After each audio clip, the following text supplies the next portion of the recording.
इस खास प्रोग्राम में हम आपको खुशामदीद कहते हैं। मौजू है कि किस तरह दूसरे लोगों को माफ किया जाए और किस तरह अपने आप को माफ किया जाए। मैंने हजारों लोगों की मदद की है कि किस तरह माफ करें। बाज़ औक़ात दो लोगों में और कभी मियाँ बीवी के दरमियान, बाज़ औक़ात लोगों के ग्रोहों के दरमियान जहां उनमें शदीद गुस्सा और तशद्दुद नजर आता है। बाज़ औक़ात हजारों लोगों की एक ही वक्त में मदद की। मुझे याद है कि जनूबी अफ्रीका में एक बड़ी कलीसिया में पैगाम दे रहा था जहां तकरीबन 5000 लोग मौजूद थे और मैं सारा दिन तालीम देता रहा और किसी तरह मौजू से हटकर मैं उन मसाइल के बारे में बात करने लगा जो वालिदैन और बच्चों के दरमियान पैदा होते हैं और उन जख्मों के बारे में जो वाक़या होते हैं और नतीजे में माफ न करने के रवैये के पैदा होने के बारे में भी।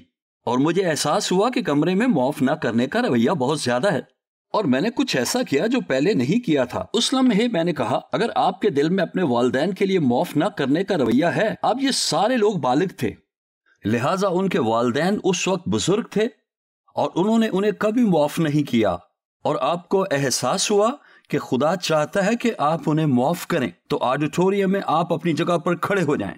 खैर, मुझे नहीं मालूम था कि क्या तवक्को करूं, लेकिन आधे से ज्यादा बालिग लोग फौरन खड़े हो गए, तकरीबन 2500 के करीब। और फिर मैंने कहा, अगर आप उन्हें माफ करना चाहते हैं तो मेहरबानी से आगे आ जाएं, मैं आपकी मदद करूंगा। और वो 2400-2500 लोग और उनके साथ और भी बहुत से लोग आगे आए और वो सब उस बड़े हॉल के सामने आए और मैंने उनसे कहा, आपको मालूम है मैंने इससे पहले 2500 लोगों की इकट्ठे मदद नहीं की, लेकिन असूल एक ही है जैसे एक शख्स को माफ करने के लिए इस्तेमाल करते हैं। और उन्होंने ऐसा ही किया और ये चर्च में शानदार वक्त था और पास्टर ने बाद में मुझे बताया कि इसी वजह से कलीसिया में बेदारी आई है। हम नहीं जानते थे कि इन बहुत सी बातों में जो खुदा करना चाह रहा था सिर्फ एक रुकावट थी और वो कलीसिया में माफ ना करने का गुनाह था। तसव्वुर करें, मैं और आप कॉफी पीने इकट्ठे बैठे हैं, शायद आपने चाय ली है और मैंने कॉफी लेना पसंद की और साथ शायद डोनट भी या कुछ और हम गुफ्तगू करना शुरू कर देते हैं और ये बात सामने आती है कि आप माफ करने के लिए जदोजहद कर रहे हैं। आप कहते हैं, जनाब क्या आप मेरी मदद कर सकते हैं? मैंने कहा, मुझे नहीं मालूम कि क्या करूं, तो मैं कैसे मदद करूंगा। खैर, क्या मैं आपको माफी के अमल में से गुजारूं?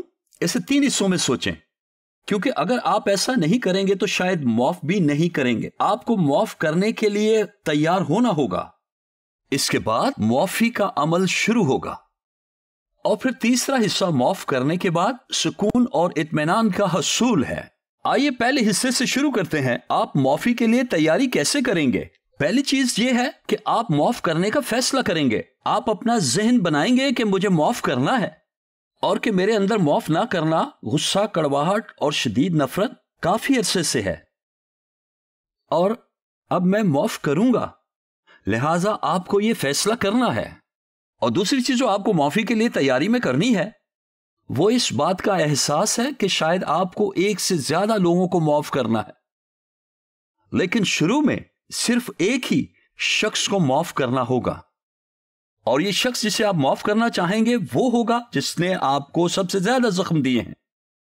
उसे माफ करना बहुत मुश्किल होगा, लेकिन अगर आप उस शख्स को माफ कर सकते हैं तो मैंने तजुर्बे से सीखा है कि फिर बाकी सबको माफ करना आसान होगा। लेकिन अगर आप आगाज ऐसे शख्स से करेंगे जिसको माफ करना आसान है तो फिर आप मुश्किल वाले को माफ नहीं कर सकेंगे। लिहाजा मुश्किल से आगाज करें। मैं चाहूंगा कि आप सोचें कि वो कौन सा शख्स है जिसने सबसे ज्यादा आपको दिली दुख पहुंचाए, वालिदैन या रिश्तेदार या कोई उस्ताद या कोच या कोई कारोबारी शख्स या कोई पास्टर या प्रीस्ट या अजनबी या हुकूमत है या कोई और शख्सियत। एक शख्स को चुने, जान छुड़ाने की कोशिश ना करें। कौन है वो कौन है एक शख्स जिसे आपको सबसे ज्यादा माफ करने की जरूरत है। लिहाजा आप फैसला करते हैं कि आप उस शख्स को माफ करेंगे और मैं चाहता हूं कि आप जानें कि मैं आपके साथ इत्तफाक करता हूं कि वो शख्स माफी का हकदार नहीं। माफी दरअसल उस शख्स का हक नहीं, लेकिन आप उसे एक तोहफा दे रहे हैं अपनी तरफ से माफी का, क्योंकि आपने सोचा कि काफी अरसा हो गया है, अब मुझे माफ करना है। और सबसे पहले आपको फैसला करना है और वो ये कि आपको उस शख्स का नाम लेना होगा। अगर आप ये सीरीज देख रहे हैं तो आपको मालूम होगा कि यीशु मसीह ने बड़े वाज़ेह अंदाज में बताया है कि आपको उस शख्स के हर एक गुनाह को माफ करना होगा। इसका क्या मतलब है? हर एक चीज के लिए जो आपने की, चाहे दानिस्ता या नादानिस्ता, जिससे आपको दिली जख्म पहुंचा। लिहाजा आप कागज का टुकड़ा लें और उसको अपने ज़हन में ना रखें, क्योंकि इससे फायदा नहीं होगा। कागज का टुकड़ा लें और उस पर दुख देने वाले शख्स का नाम लिखें। नुक्ता यह नहीं कि यह दानिस्ता था या नादानिस्ता, नुक्ता यह है कि आपके दिल को रंज पहुंचा। उसका नाम फहरिस्त में सबसे ऊपर लिखें और फिर अपनी फहरिस्त मुकम्मल करें, पुरसुकून हो जाएं और अपने आप से पूछें पिछले सालों में उन्होंने क्या किया, क्या कहा जिसने मुझे तकलीफ दी और दुख पहुंचाया। ये वाज़िह बातें हों जिनको आप माफ करेंगे। आप उस शख्स को माफ नहीं करते, बल्कि उन जख्मों को माफ करते हैं जो उन्होंने लगाया, और उनमें फर्क के बारे में पिछले प्रोग्रामों में हमने बात की है, याद है। अब आपने उस शख्स को जहन में चुन लिया है और आपके खिलाफ जो उसने गलत किया आपको याद है। अब है माफी का अमल। अब वक्त है कि आप हकीकत में इससे करना शुरू करें। और जैसा हमने मत्ती की इंजील के 18वें बाब से आपको सिखाया, जहां मसीह ने आपको माफ करने के 5 मरहलों के बारे में बताया था, तो असल में हम इन्हीं 5 मरहलों में से गुजरेंगे एक एक करके।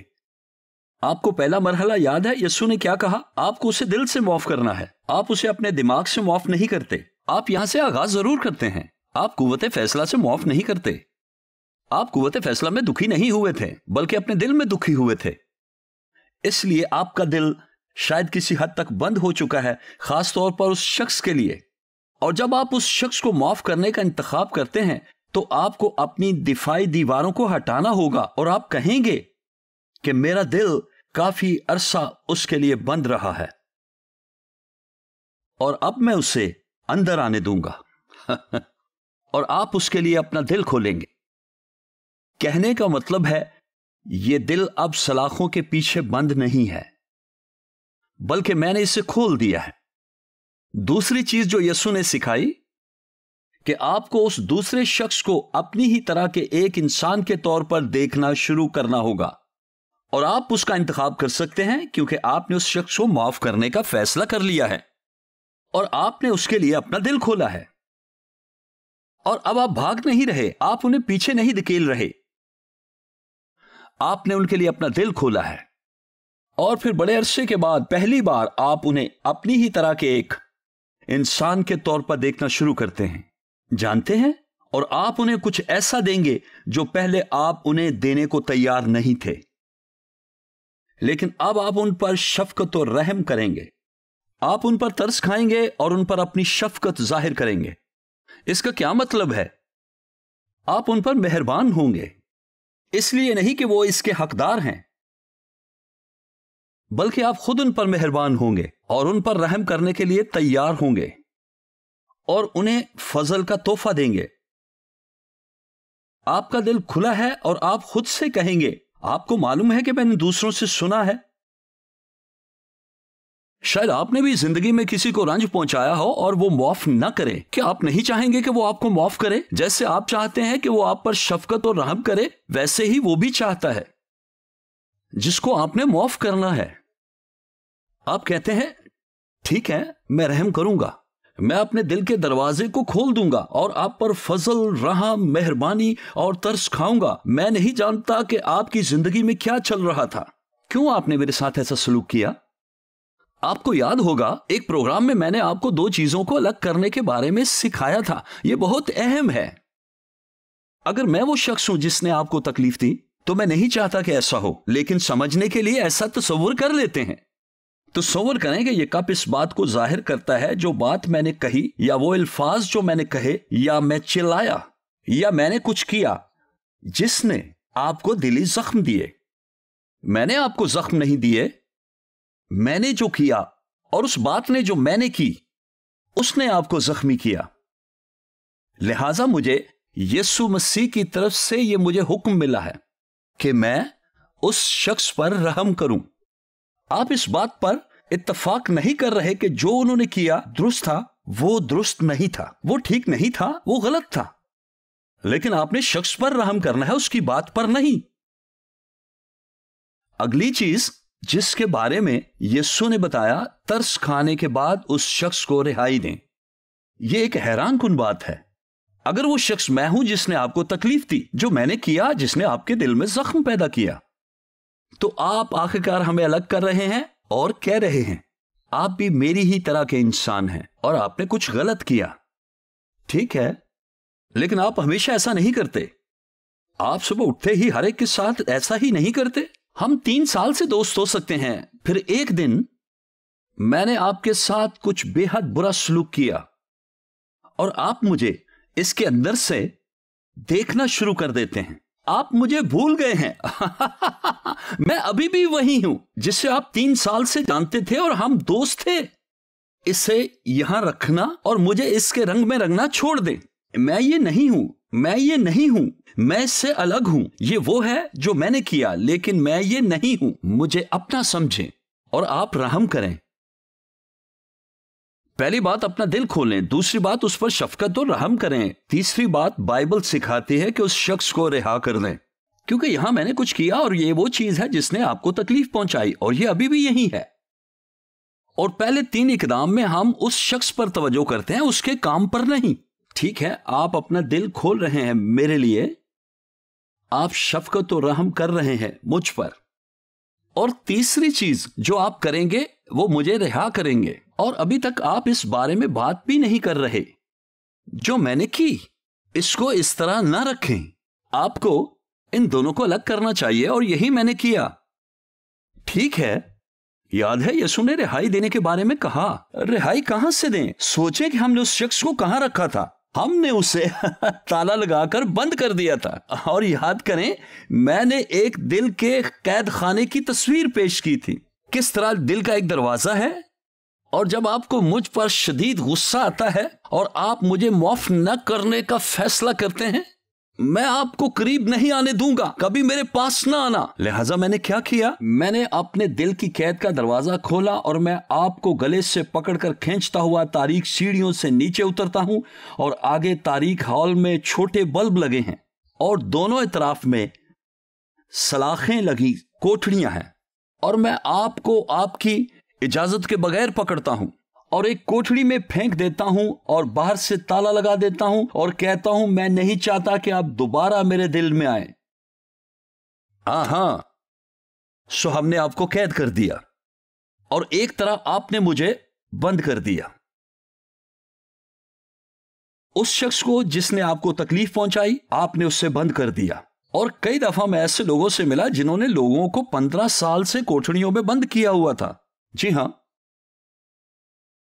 और कई दफा मैंने लोगों की मदद की जिन्होंने मुख्तलिफ दर्जनों लोगों को कैद किया हुआ था, क्योंकि वो माफ ना करने को आदत बना चुके थे। और जैसे ही उन्हें तकलीफ पहुंचाता, वो कहते हैं मैं तुम्हें भी तहखाना की कोठड़ी में बंद कर दूंगा और कभी अपने करीब नहीं आने दूंगा और ना तुम पर भरोसा करूंगा, तुम बुरे शख्स हो। एक और बुरे शख्स ने एक बुरा काम किया, लिहाजा आपने माफ करने का फैसला किया।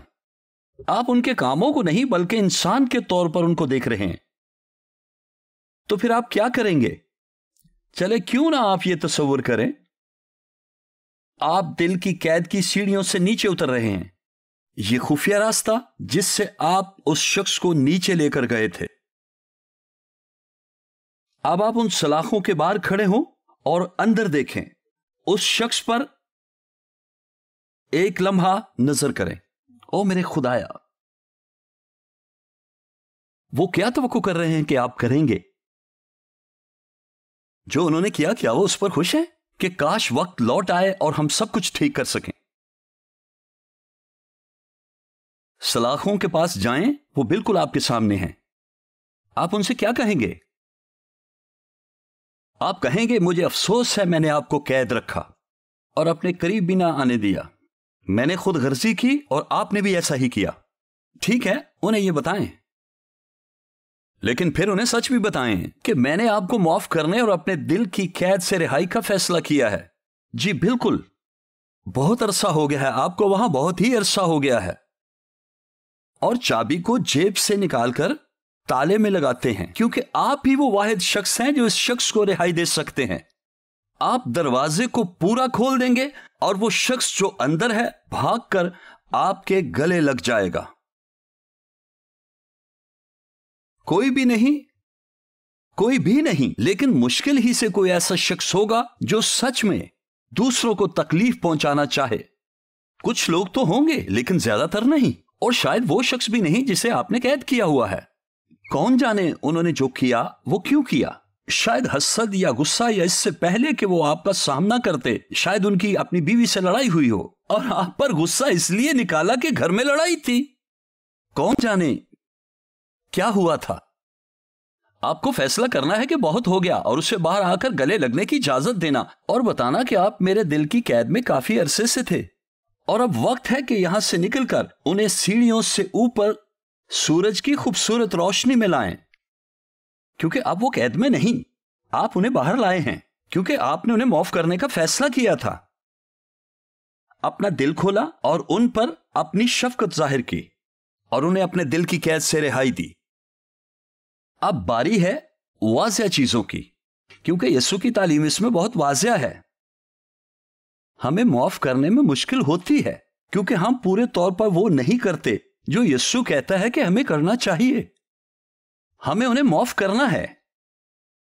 अगर ये हर उस खास काम को जाहिर करता है जिसने मुझे तकलीफ दी, तो मुझे उनमें से हर एक को खास तौर पर एक एक करके माफ करना होगा। यह नहीं कि आप उस शख्स को माफ करते हैं, आपने तो अभी उस पर रहम जाहिर किया है और अभी उसे आजाद किया है दिल की कैद से। वो इस वक्त आपके साथ खड़ा है और आप दोनों मिलकर उसे देख रहे हैं, जो उसने शायद 20 साल पहले किया। 20 साल पहले कोई वजह नहीं। अब आपको क्या करने की जरूरत है, यह कि हर एक गलती को माफ करें। हर एक बात को जो उन्होंने की, वो लफ्जी थी या आपके साथ उन्होंने ज्यादती की, आपको मारा या आपका कुछ चुरा लिया, चाहे उन्होंने आपको धोखा दिया, चाहे आपके बारे में झूठ बोला, चाहे आपकी बदनामी की और चाहे आपकी गीबत की, चाहे कुछ छीना या कुछ भी, मुझे इसकी परवाह नहीं। ऐसी बातों से हम जख्मी होते हैं। लिहाजा इसे ठीक करने के लिए आपको अपने आप को डिसिप्लिन करना होगा। और कागज का टुकड़ा लें और नीचे, जैसे हमने बात की उस शख्स के नाम के नीचे, आपको हर एक जख्म जो उस शख्स ने दिया लिखें। मुझे एक औरत से गुफ्तगू याद है जिसका बाप, जब वो जवान हो रही थी तो उसके कमरे में आकर जिनसी ज्यादती का शिकार बनाता, और जब वो उम्र में जरा बड़ी हो गई तो उसके बाप ने उसकी छोटी बहन को निशाना बना लिया। जब मैं उससे मिला तो वो अपनी उम्र से 20-30 साल बड़ी दिखाई देती थी और वो अपने बाप से नफरत करती थी। उसने जो कुछ किया और उसके बाद उसके जिनसी मामलात बिगड़े, तो क्या उसके लिए मुमकिन था कि उसे माफ करे? बेशक। क्या वो माफी का हकदार था? बेशक नहीं। क्या उसने उसे माफ किया? बिल्कुल किया। क्या उसके पास एक लंबी फहरिस्त थी? जी बिल्कुल थी। जब उसने फहरिस्त पूरी की तो मैंने कहा, इसके अलावा भी कुछ है? और कौन? मुझे अपनी बहन के लिए बहुत बुरा लगता था। मैं अपने बाप से इस वजह से भी सख्त नफरत करती हूं। उसे भी अपनी फहरिस्त में लिख लो। क्या आपकी मां को इल्म था? जी हां। आप इस बारे में क्या महसूस करती हैं? उसे भी अपनी फहरिस्त में शामिल करो। दूसरे लफ्जों में, उससे भागो नहीं बल्कि सामना करो। सब ठीक हो जाएगा, ठीक हो जाएगा। आपको दोबारा इनसे गुजरने की जरूरत नहीं। ये एक बहुत बड़ी गलती है। आपको इनमें से दोबारा नहीं गुजरना, आपने सिर्फ इनकी फहरिस्त बनानी है। बहुत से लोग सोचते हैं कि इन चीजों की फहरिस्त बनाने से वो बिल्कुल टूट जाएंगे। उनकी सोच है कि उन्हें दोबारा पूरी तरह इसे महसूस करना होगा। ऐसा नहीं है, ये माजी की चीजें हैं। इनका आप पर कोई इख्तियार नहीं जब तक कि आप उन्हें इख्तियार ना दें। और होना यह चाहिए कि आप उस शख्स को माफ करें जिसने आपको सबसे ज्यादा तकलीफ दी, एक एक करके हर चीज को। आप ये नहीं कह सकते, मैंने उस शख्स को सबके लिए जो उसने किया माफ किया, इसका फायदा नहीं होगा और आपकी अजियत कायम रहेगी, क्योंकि आपने उसके हर एक गुनाह और खता को दिल से माफ नहीं किया। तो आप कैसे माफ करेंगे? आपको यह समझने की जरूरत है कि इसमें कुछ वक्त लगेगा, लिहाजा मैं आपकी मदद करूंगा। याद करें कि आप दुआ नहीं कर रहे। लोग खुदा को पुकारते हैं लेकिन यह दुआ नहीं। आप खुदा को माफ नहीं कर रहे, आप उस दूसरे शख्स को माफ कर रहे हैं। लिहाजा इसको तस्वुर में लाएं और आप कहें, आप उस शख्स का नाम लेकर उसे माफ करें। मैं माफ करता हूं। लेकिन आपने अभी तक माफ नहीं किया। ठीक है, लेकिन आपने आहिस्ता आहिस्ता यहां से नीचे की तरफ जाना शुरू किया है और आप यहां पहुंच जाएंगे और आपको मालूम हो जाएगा, सबको आपकी आवाज से अंदाजा हो जाता है। फिर आप कहते हैं मैं अपने दिल से आपको, उसका नाम लें, उसे माफ करें और कहें मैं आपको इस बात के लिए माफ करता हूं, और फिर इस दिली जख्म का बयान करें और फिर इस जख्म के लिए मैं आपको सचमुच माफ करता हूं। मैं अपना दिल पूरे तौर पर खोलता हूं, मैं इसकी हिफाजत नहीं करूंगा और मैं अपने दिल से आपको इस बात से आजाद करता हूं। मैं उस शख्स को उसके गुनाह माफ करता हूं और उसके गुनाह को उसके जिम्मे ना लगाऊंगा। मैं माफ करता हूं। और आप हकीकत में अपने आप को यह कहते सुनेंगे। कई दफा आंसू बहते हैं और ये आंसू उस इन्फेक्शन को आपके दिल में से धो देते हैं और आप देखेंगे सब खत्म हो गया।